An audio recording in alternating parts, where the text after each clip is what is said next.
I love how we start wide to see the sort of like magnitude of the character, and then we show his face for the first time. What a character intro. That's how you do a character introduction. The shadows across the form of his mother, man. The symbolism. It so perfectly sums up all the feelings and the aesthetic of Soulsborne right here. We're continuing our Elden Ring series with Messmer the Impaler. If you enjoy our time together, watch more. Messmer's become my favorite boss, I think, in all Soulsborne games. And that's saying a lot. So let's check this out. I really love the atmosphere here. It's just dripping with atmosphere. And when it lights up, it's like, intruder.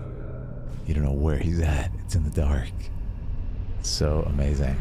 And it's like he has the power to do that. That tarnished, it seems. Terrifying. It's right in your face. I love how the surprise in his voice. Tarnished. It's so good. Wouldst thou truly lordship sanction in one so bereft of light? He sounds so drained, so exhausted. We'll talk more about that. The set piece is beautifully done. The colors of the red and the orange. My purpose standeth unchanged. It's like the only thing keeping him alive is this little kindling of fire. Like Gwen. Those stripped of the grace of gold shall all meet death. Such a great shot. It's unbelievable. It's literally iconic. It's so Greek as well.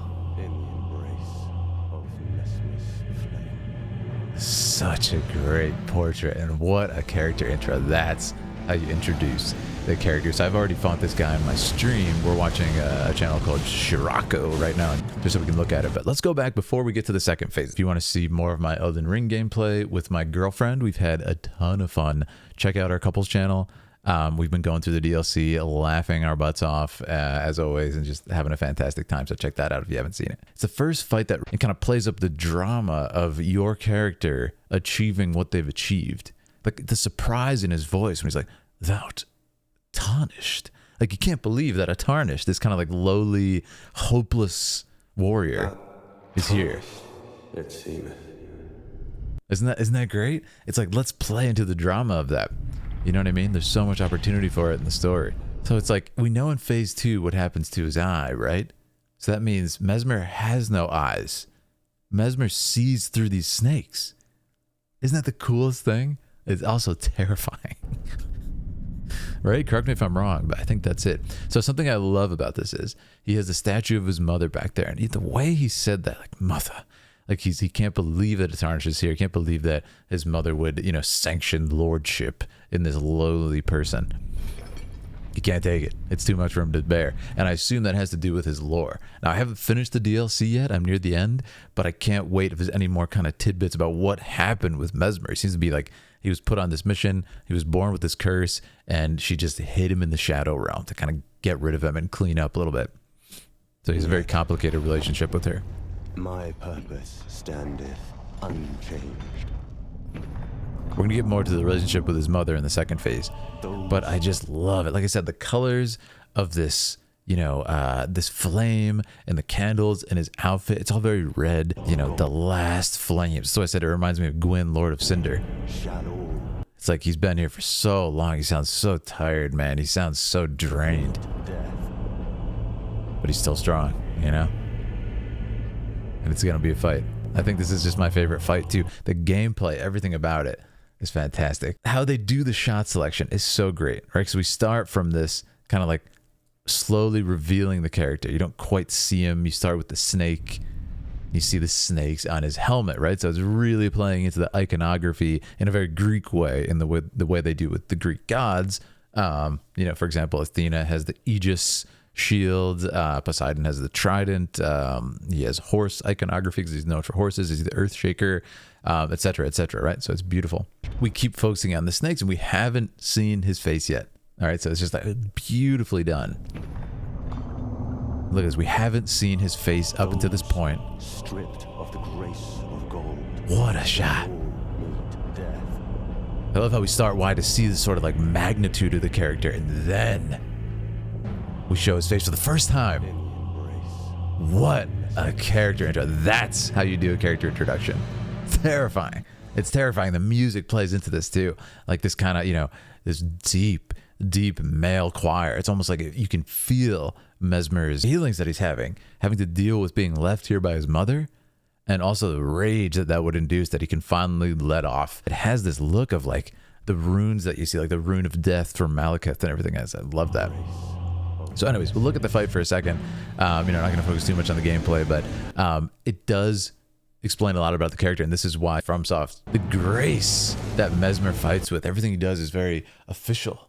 You know, whether he's casting the Ember of Messmer, he's, you know, using his spear in a very like stately way, like he's very concerned with the proper nature of things, right? Look how he fights. It's so cool to see. See? He can't suffer a tarnished being here. It's so disturbing to him, and I love how he fights so cleanly, so elegantly, even though he's so powerful and so dangerous. Look at this. Look how he moves. This is the move of insanity that drove us all insane, right? But he fights with such elegance, even as he's impaling and destroying everything around him. I think that's important for the character. Like, there's a pathos to the character that you can feel here, but it's also terrifying, and the lore implications are huge. Check this out. Beautiful. I will not suffer. Our Lord, See? void of light. He can't take it. He cannot handle this tarnished. Now, this is the shot I love. The lore implications of his mother being hidden behind this curtain. And I want you guys to realize that all other shots, all other statues of America and the entire Lines of Shadow that I've seen are defiled. The head is removed, destroyed. Like they hate her. This is the one statue of America that I've seen in the Shadow Realm that is intact, and it's her holding little Messmer. How sad is that? And he's hidden her, you know, behind this curtain where he sits in his like private chambers. Like, how sad is that? You know, he has this very complicated relationship with her. So that's just something I noticed. Now, Mother, this part, forgive me. he's going to finally let out the thing that she was ashamed of, that she hid him, his curse. He's going to embrace it. And like I said, Messmer sees through the snakes, right? His eye is merely a rune that he's going to crack, that was holding back the abyssal serpent. Terrifying. So check this out. What a beautiful shot, too. The sound we know well, which I think is so cool. And then this is where it just ups it to 100%. Burns his cape away, and it's just dripping with atmosphere. The shadows across the form of his mother, man. The symbolism is so good. Soon tarnished. He's no longer stately the way he's speaking. It's just rage. I think this is like the most Soulsborne image. In the jaws. It so perfectly sums up all the feelings in the aesthetic of Soulsborne right here. Of light. It's unbelievably terrifying, but beautiful, but tragic, all in one. And there it is, the abyssal serpent. Now, if we were to look closely, you can actually see inside just like the burnt out void of his face. It's horrifying. You can see this like coiled up serpent. It's a rune, I take it, right? And I'm so curious about the lore on this. It's like, I think it's the best boss ever. Just the way that he fights. It's so scary. It's so terrifying. And then, of course, like we said, we go into it, and I love how we do the same. We actually do the same sort of pattern of shots, if you will, as we did in the beginning, in the first phase. And look at him. He's burnt. His clothes are now rags, right? He's beautiful, kind of like Greek iconography clothes, as if he was some demigod, which he is, are burned away. And now we start with the reveal again of his face, which we didn't see before, and now it's like, oh no. But that's what hit me. See? He sees through the serpents. Isn't that terrifying? So when he was in your face in the beginning, it's actually his like eyes looking at you. So cool. And this is all just, you know, none of it is said in classic Soulsborne fashion, right? It's all just kind of like put there on the page for you to pick up as you fight him. And just these short scenes. And that's why I think this is my favorite Soulsborne boss. It definitely surpasses Melania for me. Like just the atmosphere, the style, the brutality. And I will say, fighting Melania was very difficult. This was so much more fun for me. And while I think most would agree, I don't think he's as difficult as Melania because he doesn't heal. If he did heal, he might give her a run for his money. As would, what's her name? Rolana. I think she would give Melania a run for her money if she healed as well. I think she'd be pretty hard as well. But this guy, it was just so fun to fight him. Lost a ton of times. You know, I did it. I gave myself a personal challenge. Did it without summons and without multiplayer. Nothing wrong with using any of that stuff. I think the way you view it is just like, do I want to do this in this real kind of like view it as a speed run type way, like an extra challenge? Just his moves are really fun to figure out and dodge and everything. I don't know how to describe it, but I think the one thing with Melania was the waterfowl move. It's just a little too, like, I can't even see the strikes anymore. It's just too fast.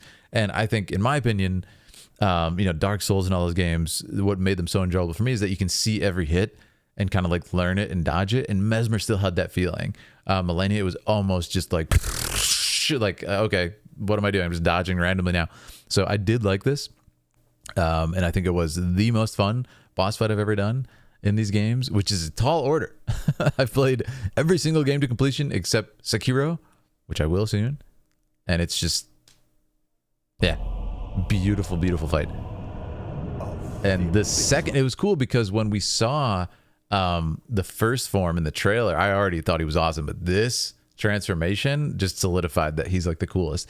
Like this poor guy, man, has a horrible existence, right? And like classic Soulsborne enemies were just like, I feel terrible for this guy. I actually do. I mean, I'm gonna fight him. I'm gonna destroy him because we're just a one-man army monster. But it's horrifying what happened to him, right? And I love how he starts moving more like a serpent in the second phase. You can see how he coils around and stuff. Thanks to the gameplay here from Shirako. Crazy. I want to listen to his lines when he does get defeated. So let's check it out. Like I said, I did this on stream, but easier to analyze the footage here.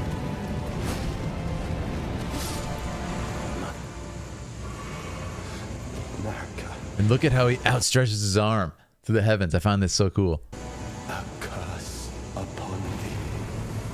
And it's super interesting that he's kind of wrestling with these feelings until he finally dies.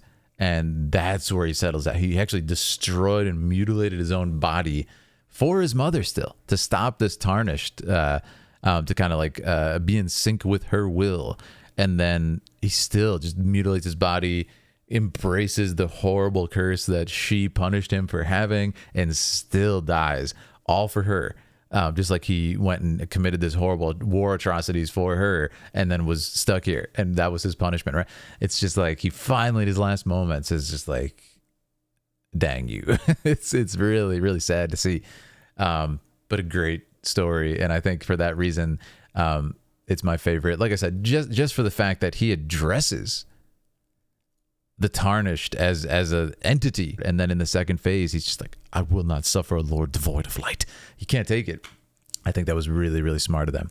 But anyway, that's my thoughts on it. My favorite boss fight, like I said, I think in Soulsborne history. Thank you guys so much for being here, and I can't wait to do more Elden Ring content. Let me know if you want me to do more scenes from this. There's some really cool ones in here, though. This one was a standout to me so far. All right, friends, take care. If you're enjoying our time together, make sure to subscribe to the YouTube channel here. Hop into our Discord. We have a great community in there. And check out my couples channel that I have been working on with my girlfriend.